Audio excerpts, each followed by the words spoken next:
Bangkalan berasal dari kata bangkah dan laan yang artinya mati sudah. Istilah ini diambil dari cerita legenda tewasnya pemberontak sakti Ki Lesap di Madura Barat.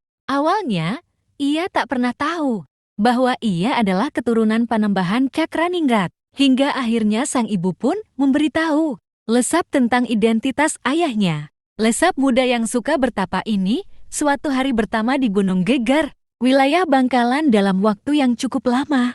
Setelah bertapa, dia lalu memiliki kemampuan untuk menyembuhkan segala macam penyakit. Kemudian oleh raja yang ada di Pulau Madura, Lesap dipanggil dan diperbolehkan untuk tinggal di sebuah rumah di desa Pejangan dan menjadi ahli pengobatan di sana. Beberapa waktu berlalu, Ki Lesap lalu berambisi untuk memegang pemerintahan di Pulau Madura dengan melakukan pemberontakan. Kesaktian Ki Lesap membuatnya mampu menguasai kerajaan Sumenep dan kemudian disusul ke Pamekasan. Meskipun Ki Lesap sempat mendominasi dan sukses menyebar teror sehingga membuat pasukan Cakraningrat V mundur.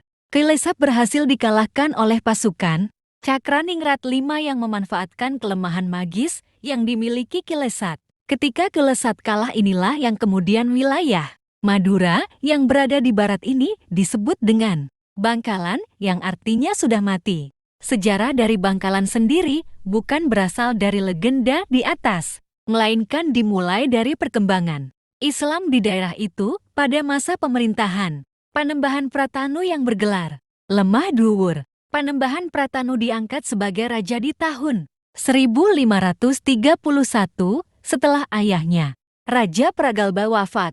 Jauh sebelum pengangkatan itu, Pratanu sempat bermimpi didatangi orang yang menganjurkan dia memeluk agama Islam.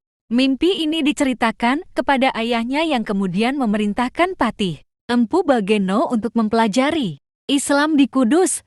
Perintah ini dilaksanakan sebaik-baiknya. Bahkan Bageno bersedia masuk Islam sesuai saran Sunan Kudus sebelum menjadi santrinya selama beberapa waktu lamanya.